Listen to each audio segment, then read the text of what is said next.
तो आप सभी को नमस्ते प्रणाम। मैं आपका अपना ठाकुर प्रखर सिंह और रात के 10 बज चुके हैं और कहानी का जो सिलसिला है वो दस्तूर जारी है। आज की कहानी शुरू करूं उससे पहले एक सवाल था, और ये सवाल जब मैं इस फील्ड में आया था यानी क्राइम स्टोरी सुनाने में, एक तरह से कह सकते हैं कि जहाँ छोटी मोटी पत्रकारिता यानी जर्नलिज्म में भी ये फील्ड आती है। हालांकि मैं जर्नलिस्ट नहीं हूँ लेकिन काम वही है। तो जब इस फील्ड में मैं आया था और बाकायदा केस की स्टडी करता, रिसर्च करता, तो एक चीज़ दिमाग में बहुत बारीकी के साथ आती थी कि हमारे हिंदुस्तान की जो मीडिया है इतना अच्छा काम करती है, हर एक केस को एकदम जड़ से खोद के लाती है। खासकर जब ये सीमा वाला केस हुआ तो फिर ये सवाल दिमाग में आया, लेकिन इसी केस के साथ ही इस सवाल का जवाब भी मिल गया।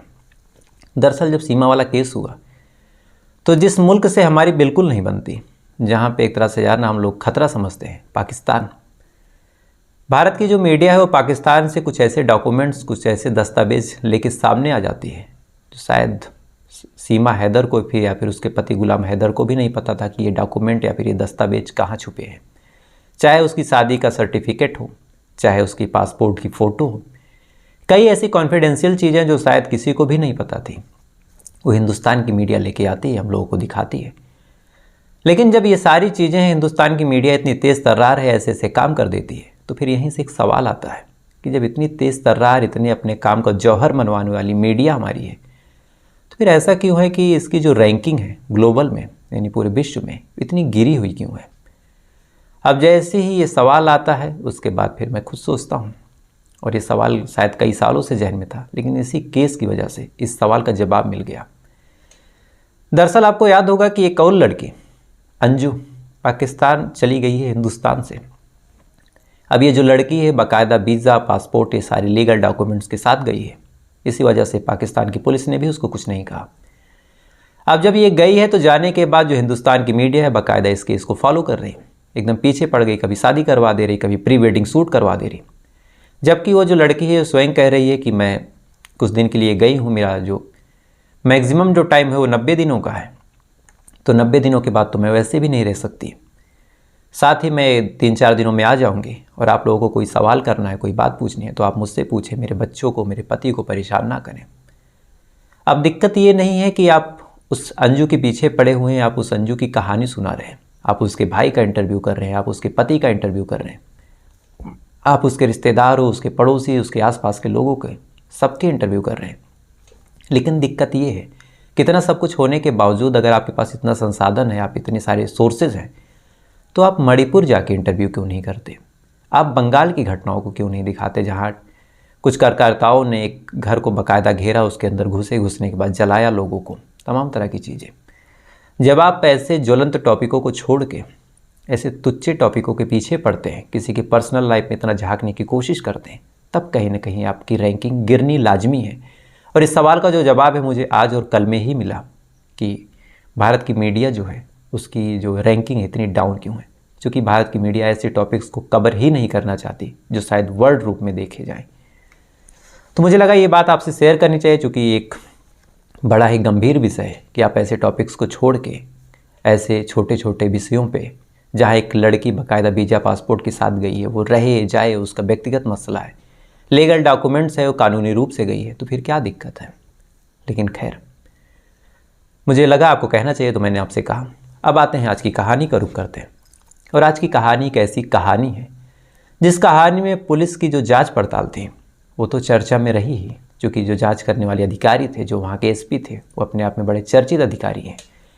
इसके बावजूद जो कोर्ट का फैसला था और कोर्ट में जो ये बहस चली वो भी अपने आप में बड़ा चर्चा में रहा और अपने आप में बड़ा सीखने वाला मामला था।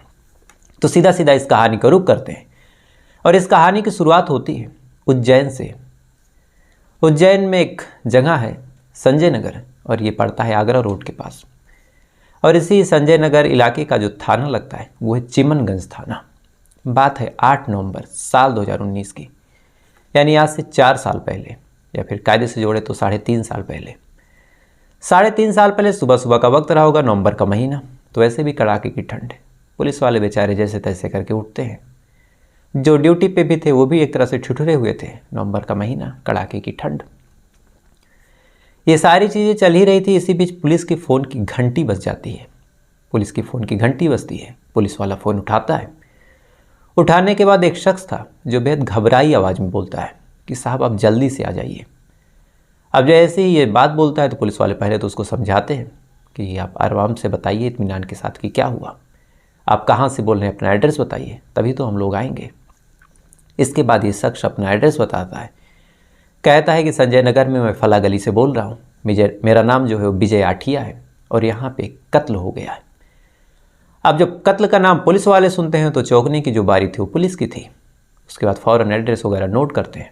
10 मिनट के अंदर पुलिस की टीम बताए गए एड्रेस पे पहुंचती है। अब पहुंचने के बाद देखती है कि एक घर है, घर के बाहर लोगों की भीड़ लगी हुई है। यानी ये जो कॉल थी वो तो सही कॉल थी, किसी ने प्रैंक या फिर मजाक नहीं किया। पुलिस वाले उस भीड़ को हटाते हैं। हटाने के बाद घर के अंदर जैसे ही प्रवेश करते हैं तो फ़ौरन देखते हैं कि एक महिला है, उसकी लाश पड़ी हुई है। अब महिला की लाश पड़ी हुई है, उसी के जस्ट बगल एक 10 साल के बच्चे की भी लाश पड़ी हुई है। यानी घर के अंदर दोहरा कत्ल हुआ था, यानी डबल मर्डर। अब ये चीज़ जैसे पुलिस वाले देखते हैं तो फ़ौरन आसपास के लोगों को वहाँ से हटाते हैं। साथ ही ये पूछते हैं कि सबसे पहले किसने देखा था और फ़ोन किसने किया। अब ये दोनों सवाल जब पुलिस वाले करते हैं तो जो विजय आठिया था वो निकल के सामने आता है। आने के बाद अपना परिचय देता है और कहता है कि मैं इस घर का पड़ोसी हूँ, मेरा नाम विजय है और मैंने ही आपको फ़ोन किया था और सबसे पहले मैंने ही देखा था। इसके बाद फिर पुलिस वाले पूछते हैं कि क्या देखा था। उसके बाद वो आदमी बताता है कि मैं रात को ऐसे ही वॉशरूम करने निकला था तो मैं देखता हूँ कि इस घर का जो मुखिया है, यानी इस महिला का जो पति है अनिल यादव, वो रात को अचानक से बड़ी तेज़ी के साथ भाग रहा था। अब रात को वो भाग रहा था, ठंडी का महीना, मुझे थोड़ा डाउट हुआ। उसके बाद सुबह होती है। अच्छा, आमतौर पे सुबह सुबह ये जो महिला थी जिसका नाम था सरिता, ये सुबह सुबह उठती, उठने के बाद घर में झाड़ू वगैरह लगाती, बाहर भी झाड़ू लगाती। तो अक्सर ऐसा होता कि जो पड़ोसी था विजय आठिया वो घर के बाहर निकलता तो डेली देखता।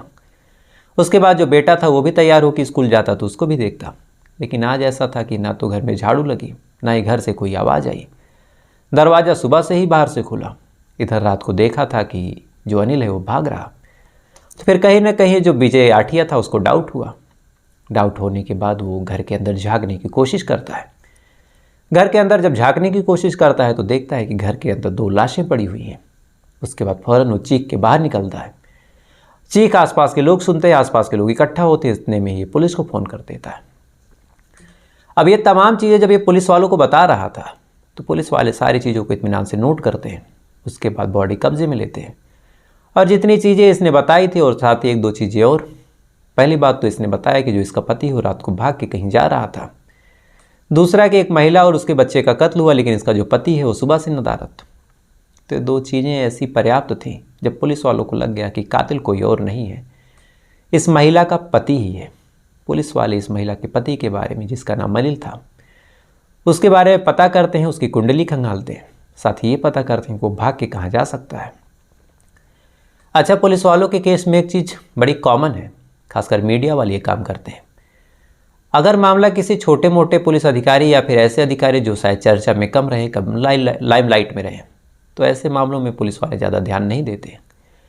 लेकिन कुछ पुलिस वाले ऐसे हैं, माफ़ कीजिएगा, मीडिया वाले ज़्यादा ध्यान नहीं देते, लेकिन कुछ पुलिस वाले ऐसे हैं जो अपने आप में बड़ा एक कद्दावर शख्सियत के मालिक हैं। जैसे दीपक रावत जी हो गए, सचिन अतुलकर जी हो गए, IPS राजेश पांडे जी हो गए। तो जब इनके इलाके में कोई केस होता है, कोई कांड होता है, तो फिर मीडिया वाले एक तरह से कौवों की एक तरह से झुंड की तरह इनके पीछे पड़ जाते हैं, सवाल पे सवाल कि आप कब सुलझाएंगे, आपके इलाके में हो गया। फिर ये खबरें भी बड़ी हो जाती हैं, ये कत्ल भी एक अपने आप में चर्चा का विषय बन जाते हैं। और संजोग से इस इलाके के जो ACP थे वो थे सचिन अतुलकर जी, IPS। अब जैसे ही पुलिस वालों को पता चला कि, और साथ ही मीडिया वालों को पता चला कि SP साहब जो है तो सचिन अतुलकर हैं, तो पुलिस वालों पे भी प्रेशर बना कि जल्द से जल्द इस मामले को सुलझाया जाए, क्योंकि सचिन अतुलकर साहब जो बड़े तेज तर्रार अधिकारी हैं। इधर जब मीडिया वालों को खबर लगा कि सचिन अतुलकर हैं तो फ़ौरन अपना पूरा तामा झामा लेके मीडिया वाले पहुंच जाते हैं कि एक दिन गुजर गया, एक माँ एक बच्चे का कत्ल हो गया, जो कातिल है आपके चंगुल से दूर। अब जब सचिन अतुलकर ये बात सुनते हैं तो फिर उनको भी एक तरह से प्रेशर बनाता है कि अब जल्द से जल्द इस मामले को सुलझाया जाए। लिहाजा पुलिस वाले अपने सारे घोड़े खोल देते हैं, सारे सोर्स, सारे इनपुट, सारे मुखबिर, सारे टेक्निकल चीज़ें, सारे अलग अलग सर्विलांस, CCTV कैमरे, सारी चीज़ों को खंगालते हैं। एक दिन गुजरा, पुलिस वालों के हाथ खाली। 2 दिन गुजरा, पुलिस वालों के हाथ खाली। 3 दिन गुजर गए और पुलिस वालों के हाथ अभी तक कुछ भी नहीं लगा। अब जब 3 दिन गुजर गए, इधर न पुलिस वालों को कोई मोटिव पता चला कि कत्ल क्यों हुआ, ना ही कातिल हाथ चढ़ा, तो फिर पुलिस वाले परेशान। इधर मीडिया वाले लगातार प्रेशर बनाए जा रहे हैं। सचिन अतुलकर का लगातार इंटरव्यू हो रहा है, मीडिया कर्मी लगातार घुसे पड़े हैं कि आप जल्द से जल्द खोजिए, आप क्या कर रहे हैं, आप इतने नामी गिनामी हैं। संजोग से जैसे 4 दिन गुजरते हैं तब पुलिस वालों की थोड़ी बहुत किस्मत रंग लाती है और एक इनपुट मिलता है कि जो अनिल यादव है वो एक जगह पे छुपा पड़ा है। पुलिस वाले फ़ौरन अपनी सारी टीम तैयार करते हैं, उस जगह पे जाते हैं। जाने के बाद फिर अनिल यादव को गिरफ्तार करते हैं। गिरफ्तार करने के बाद अब सामने बैठाते हैं। बैठाने के बाद अब इससे पूछताछ शुरू करते हैं। पुलिस वाले जब अपने अंदाज में पूछताछ करते हैं तो अनिल यादव भी ज़्यादा इधर उधर की बातें नहीं करता, टूटता है। टूटने के बाद अपनी पूरी कहानी एक सीरी से सुनाता है और कहता है कि ये जो महिला थी इसका नाम है सरिता। सरिता बेहद खूबसूरत, देखने में अच्छी, पढ़ी लिखी, सेल्फ डिपेंडेंट महिला। इसकी एक शादी होती है। शादी होने के बाद उससे एक बेटा होता है। बेटे का नाम था अभय। अब शादी हुई, बेटा हुआ, पति भी इसको प्यार करता था, ये भी अपने पति को प्यार करती थी। धीरे धीरे वक्त बढ़ रहा, बेटा बड़ा हो रहा, पति अपने काम में बिजी हो गया, इधर बेबी भी अपने गृहस्थी जीवन में बिजी हो गई। लेकिन इसी दौरान जो पति था और जो पत्नी थी यानी सरिता और उसका पति, इन दोनों में अनबन हो जाती है। अब अनबन में होती है, अनबन धीरे धीरे आगे बढ़ती है। आगे बढ़ने के साथ साथ दिनों में अब बहस, जिरा, ये तमाम चीज़ें होती रही। वक्त धीरे धीरे गुजरता रहा और कहीं ना कहीं एक वक्त ऐसा भी आया जब दोनों पति पत्नी को लगने लगा कि अब एक दूसरे के साथ रहना एक दूसरे के लिए ही सही नहीं है। लिहाजा अब सरिता अपने पति से अलग होती है। अलग होने के बाद आ जाती है उज्जैन अपने बेटे अभय के साथ और यहीं पे किराए के कमरे में रहने लगती है। अब किराए के कमरे में रहती अकेली महिला, कभी इधर जाती, कभी उधर जाती, कभी काम के सिलसिले में, और इसी दौरान अक्सर एक बस से ये इधर उधर आती जाती रहती। एक बस से अक्सर ये आती जाती रहती और बस वाले से फिर धीरे धीरे इसकी बातचीत शुरू हो गई। बातचीत अब अक्सर ऐसी होती कि इसको कभी लेट होता तो ये फ़ोन कर देती कि आप बस 10 मिनट रोक दीजिएगा, मैं आने वाली हूँ। जो बस का ड्राइवर था वो भी बस रोक देता। उसके बाद फिर सरिता जाती, बस में सवार होती, जहाँ उसकी मंजिल थी वहाँ तक ही पहुँचाता। वक्त के साथ साथ अब दोनों एक दूसरे के करीब भी आते रहे। दोनों में दोस्ती हो गई, दोस्ती धीरे धीरे आगे बढ़ी, दोनों में प्यार हो गया। और ये बस ड्राइवर कोई और नहीं, यही अनिल यादव था। अब दोनों में दोस्ती हुई, दोस्ती धीरे धीरे आगे बढ़ी, दोनों में प्यार हो गया। अब प्यार हुआ तो न कोई रोक था, न कोई टोक था, न कोई पहचानने वाला, न कोई जानने वाला। अनिल भी अकेला रहता था, ये महिला भी अकेली रहती थी। तो फिर अंत में सरिता और अनिल एक दूसरे से शादी कर लेते हैं। अब शादी करते हैं। शादी करने के बाद जो सरिता थी वो अपने बेटे अभय के साथ अनिल के घर में शिफ्ट हो जाती है। अनिल भी एक किराए के कमरे में रहता था। अब शिफ्ट होने के बाद फिर किराए के कमरे को इन्होंने छोड़ दिया। अनिल के पास एक ज़मीन थी, उस ज़मीन को अनिल बेच देता है। उससे जो कुछ पैसे मिलते हैं उससे एक घर बनवाता है। इसके बाद ये महिला और ये अनिल और उसका एक बेटा, ये तीनों लोग प्यार से उसी घर में रह रहे हैं। वक्त धीरे धीरे आगे बढ़ रहा, दोनों में प्यार भी अब परवान चढ़ रहा। लेकिन कहीं न कहीं जब 1-2 साल गुजर जाते हैं तो फिर जो ये महिला थी इसको भी और जो अनिल था इसको भी एक डाउट होने लगता है। और हैरानी की बात यह है कि इस केस में दोनों को ही डाउट होता है। अनिल को लगने लगता है कि जो मेरी बीवी सरिता है उसका किसी से अफेयर चल रहा। इधर सरिता को भी लगने लगता है कि मेरा जो हस्बैंड है, मेरा जो पति है, उसका भी किसी से अफेयर चल रहा। अब जब दोनों को ही ये बात लगने लगी तो फिर दोनों में ही तकरार होने लगी। इधर अनिल कहता कि तुम्हारा अफेयर चल रहा, उधर सरिता कहती कि तुम्हारा अफेयर चलता रहा। अब ये चीज़ें लगातार होती रही, दोनों के बीच अब कलेश, दोनों के बीच अब झगड़ा, ये भी होता रहा। वक्त धीरे धीरे आगे बढ़ा। इसी बीच जो अनिल था वो शराब पीने का आदी हो गया। अनिल आए दिन शराब पीता, शराब पी के घर आता, आने के बाद फिर पत्नी से झगड़ा होता, कभी अफेयर को लेके, कभी शराब को लेके, कभी पैसों के लेके। और इसी दौरान 7 नवंबर साल 2019 को 7 नवंबर साल 2019 को जो अनिल था ये जाता है और शराब पीता है। शराब पीता है, पीने के बाद घर आता है और इसका दिमाग में यही चल रहा था कि शराब पी के घर जाऊंगा, चुपचाप सो जाऊंगा। सोने के बाद फिर न कोई झगड़ा, न कोई कलेश, सुबह फिर अपने ड्राइवरी पे निकल जाऊंगा। शराब पीता है, पीने के बाद घर आता है, खाना खाता है, खाना खाने के बाद सो जाता है। लेकिन अचानक से जैसे 1 बजते हैं तो बीवी इससे फिर किसी बात पे झगड़ा करने लगती है। अब बीवी इससे किसी बात पे झगड़ा करने लगती है। झगड़ा करने के बाद फिर दोनों में कहासुनी तेज होने लगती है। एक तो शराब का नशा, ऊपर से मन में इतनी रंजिश। इसी दौरान जो अनिल था वो किचन से चाकू उठाता है और अपनी बीवी पे ताबड़तोड़ चाकू का वार करता है। अब बीवी पे चाकू का ताबड़तोड़ वार कर रहा, बीवी लहूलुहान होकर गिर जाती है। इसी दौरान जो बेटा है वो भी उठ के सामने आता है, अपनी माँ को बचाने की कोशिश करता है। अब बेटे को भी, चूँकि इसका सगा बेटा तो था नहीं, उसको भी ये चाकू उसे मार देता है। अब दोनों लोग मर चुके थे। अब इतना कत्ल करने के बाद इसे डर लगता है। वहाँ से ये फ़ौरन भागने लगता है और शायद भागने के दौरान जो विजय आठिया था उसने देख लिया। अब सारी मामला साफ था, सारी चीज़ें एकदम शीशे की तरह थी, लेकिन अभी भी दो चार चीज़ें अटक रही थी। पहला कि अगर मर्डर किया तो मर्डर वेपन कहाँ है। इधर मीडिया में भी भद्द पिट रही थी सचिन तेंदुलकर की कि 4 दिन से कत्ल हुआ है, आप कातिल छोड़िए, मर्डर वेपन आपके पास नहीं है। इसके बाद फिर पूछा जाता है, पूछने के बाद ये मर्डर वेपन बताता है कि कहाँ है। उसके बाद परिवार वालों से मदद लेके जो पुलिस वाले थे वो जाते हैं उस जगह पे। जाने के बाद घर के एक सुनसान इलाके में, घर में कुछ ऐसी जगहें होती हैं जहाँ एक्टिविटी ज़्यादा नहीं होती, वहीं पे उसने उस मर्डर वेपन को छुपाया था। वहाँ से उस चाकू को निकाला जाता है। निकालने के बाद अब ये मामला कोर्ट में।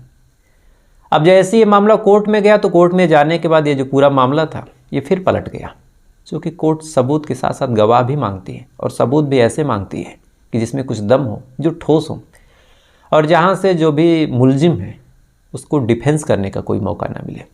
लेकिन इस केस में पुलिस वालों ने डिफेंस करने का मौका दे दिया। पहला ये था कि जो चाकू था उस पर इस शख्स का फिंगरप्रिंट तो था, लेकिन साथ ही एक दिक्कत ये थी कि जो चाकू था इसी के घर का था, तो पॉसिबल है कि इसने कभी उससे कुछ काटा हो और बाद में किसी और ने कत्ल कर दिया हो, लेकिन पहले उसका फिंगरप्रिंट था तो वही मिला हो। दूसरा, उसने भागते हुए तो देखा जो विजय आठिया था, लेकिन उसने कत्ल करते हुए नहीं देखा। और ऐसी चीज़ें आपको याद होगी कि आफ्ताब वाले केस में भी हुई, जब आफ्ताब कोर्ट में अचानक से बदल गया और फिर मामला पूरा का पूरा पलट गया। तो यही चीज़ें इसमें भी हुई। अब तीसरा ये था कि कोई मोटिव कायदे से स्टेब्लिश नहीं हो पा रहा था, क्योंकि नाजायज़ संबंध की बातें तो थी, लेकिन कहीं से निकल के सामने नहीं आया कि नाजायज़ संबंध कहाँ। तो फिर ना मोटिव मिला, ना मर्डर वेपन की कोई ऑथेंटिसिटी थी, तो फिर अभी मामला प्रूफ हो कैसे। अब कोर्ट में ये मामला चलता रहा, सबूत और गवाहों की कमी थी। अब पुलिस वालों पे भी प्रेशर बना कि भैया वैसे सबूत, ऐसे गवाह कहाँ से पैदा करें। शुरू में तो मामला क्लियर लग रहा था कि सारी चीज़ें हैं। वक्त धीरे धीरे चलता रहा, मामला चलता रहा। साल 2019 से साल 2020 आ गया, 21 आ गया, 22 आ गया, और जब इतना मामला लटक गया तो फिर पुलिस वालों को भी लगा कि अब कुछ ऐसे सबूत, कुछ ऐसे गवाह पैदा किए जाएं जहां से कुछ मामला क्लियर हो जाए। तो फिर ऐसे सबूत, ऐसे गवाह क्या थे? तो 2-4 चीज़ें पुलिस वालों ने की। पहला, जो अनिल जिस हाल में मिला था उसी हाल में जब इसको गिरफ्तार किया गया तो इसकी कुछ चीज़ें जब्त कर ली गई थी। पहला, इसके कपड़े जो कुछ इसने पहने थे। दूसरा, इसकी चप्पल। तीसरा, क्राइम सीन की कुछ ऐसी फोटोग्राफ्स थी, उसको जब्त किया गया था।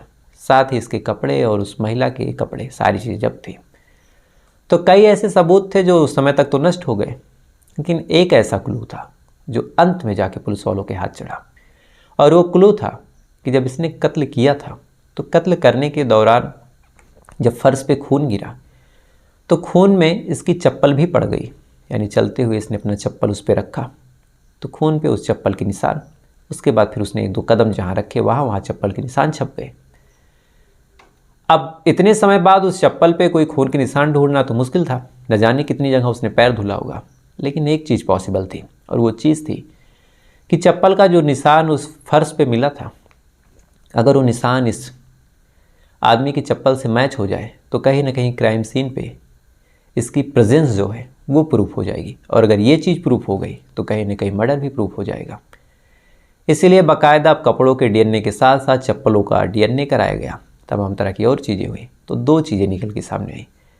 पहला, इसके कपड़ों पे 1 बूंद खून मिल गया था जो उस महिला का था, और दूसरा, उस चप्पल का जो निशान था, उस चप्पल के निशान को जब मैच कराया गया तो जो चप्पल इसने पहना था उस चप्पल से मैच हो गया। तब जब ये सारी चीज़ें मैच हुई उसके बाद साल 2023 में इन सारे प्रूफ को कोर्ट के सामने रखा गया। उससे पहले तक ये भैरवगढ़ जेल में बंद रहा। तो फिर साल 2023 में इन्हीं वैज्ञानिक साक्ष्यों के आधार पे, जबकि कोई ऐसी और चीज़ नहीं थी, उसके आधार पर अनिल यादव को 2 बार उम्र कैद की सज़ा हुई। 2 बार, यानी एक बार इस सरिता के केस में और दूसरा उस 10 साल के बच्चे के केस में। दोनों केसों में इसको 2 बार उम्र कैद की सज़ा हुई। और पहली बार ऐसा हुआ है कि जब सबूत और सारी चीज़ें फेल हो गई थी तब वैज्ञानिक साक्ष्यों के आधार पर सज़ा दी गई, जबकि वैज्ञानिक साक्ष्य जो है कई बार ऐसा होता है कि कोर्ट में मान्य नहीं होते। तो अपने आप में इस केस का एक तरह से जांच पड़ताल से लेके जो जज साहब का फैसला था ये भी बड़ा चर्चा में रहा, और ये फैसला इसी साल 2023 के मई महीने में आया। तो फिलहाल ये थी पूरी कहानी। अब आते हैं कल के सवाल पे। और कल का मेरा सवाल था कि रावण का एक अगर इतिहास देखें तो रावण की 2-3 संतानों की जिक्र सबसे ज़्यादा होती है, एक मेघनाथ, एक अक्षय कुमार। लेकिन अगर कायदे से देखें तो कितनी संतानें हैं? तो एक दोहा भी है कि 1 लाख पूत 1.25 लाख नाती, ता रावण घर दिया न बाती। यानी जिस रावण के 1 लाख बच्चे और 1.25 लाख नाती हैं, उस रावण के घर में दिया और बाती देने वाला कोई नहीं बचा, यानी दीपक जलाने वाला कोई नहीं बचा। तो एक कहावत ये भी है साथ ही, जो शुद्ध रूप से माना जाता है वो माना जाता है कि 7, लेकिन 7 में भी कुछ विघ्न है। चूँकि एक बीबी ऐसी थी जिसका जिक्र कई पुराणों में नहीं है, कई ग्रंथों में नहीं है। लेकिन अगर माने तो 7 औलादें रावण की थी। और इस सवाल का जो सही जवाब दिया है वो दिया है सागर बागड़े जी हैं, सोहनलाल सेतिया जी हैं, नदीम किंग जी हैं, मोहम्मद रिजवान जी हैं, दीपक जटराना जी हैं, खुशी पूरी जी हैं, दीपक कुमार जी हैं दुबई से, आरती मंगोलकर जी हैं, साहजेब खातून जी हैं, संगीता वाजपेयी जी हैं, लवली पांडे महक जी हैं, साथ ही अंशुल जलौन जी हैं, और कन्हैया लाल जी हैं पटना से, राजेंद्र बिश्नोई जी हैं जोधपुर से, विजेंद्र सिंह जी हैं, मनोज सिन्हा जी हैं, रूपाली डोंगरे जी हैं, मनमोहन पुन्नी जी हैं, निहाल सिंह जी हैं, दिनेश केसी है, ये नेपाल से हैं, सुबोध कुमार जी हैं। तो आप सभी लोगों ने बिल्कुल सही जवाब दिया, तो आप सभी लोगों को दिल से शुभकामनाएं।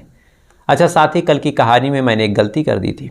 कल जो मैंने लोगों का नाम लिया था, मुझे बोलना था अमरनाथ और मेरे मुंह से लगातार केदारनाथ निकलता रहा। तो ये मुझसे गलती हुई, उसके लिए मैं आप लोगों से क्षमा प्रार्थी हूँ, माफ़ी मांगता हूँ। और मैं कहना अमरनाथ ही चाह रहा था, लेकिन लगातार चूँकि दिमाग में केदारनाथ पे जो मोबाइल की पाबंदी हुई है वही चीज़ें चल रही थी, तो बार बार केदारनाथ निकलता रहा। खैर, चाहे जो भी वजह रही हो, गलती होती है और गलती मुझसे हुई है, तो उसके लिए मैं आप लोग सभी लोगों से क्षमा प्रार्थी हूँ। शायद आगे से ऐसी गलती ना हो, आप लोग का ये प्यार बना रहे। अब आते हैं आज के सवाल पे। और आज का मेरा सवाल है कि किस राज्य की राजधानी के पास आपको शिलोंग चोटी मिलेगी? आपके ऑप्शन है असम, दूसरा है सिक्किम, तीसरा है मेघालय और चौथा है केरल। तो जो भी ऑप्शन आपको सही लगे आप कमेंट करके बताइएगा। साथ ही मीडिया के बारे में जो कुछ मैंने कहा, आपकी क्या राय है वो भी बताइएगा। तीसरा, आज गर्मी बहुत ज़्यादा है और न पंखा चल रहा ना है एसी चल रही, तो हो सकता है कि कुछ त्रुटि हुई हो, चूँकि लगातार मुंह सूख रहा, तो उसके लिए भी क्षमा प्रार्थी हूँ। लेकिन शायद कल से ये चीज़ें ना हो। तो आपसे कल फिर मुलाकात होगी किसी दूसरी कहानी के साथ। तब तक अच्छे रहिए, खुश रहिए, अपना ख्याल रखिए, अपने देश का ख्याल रखिए। जय हिंद, वंदे मातरम।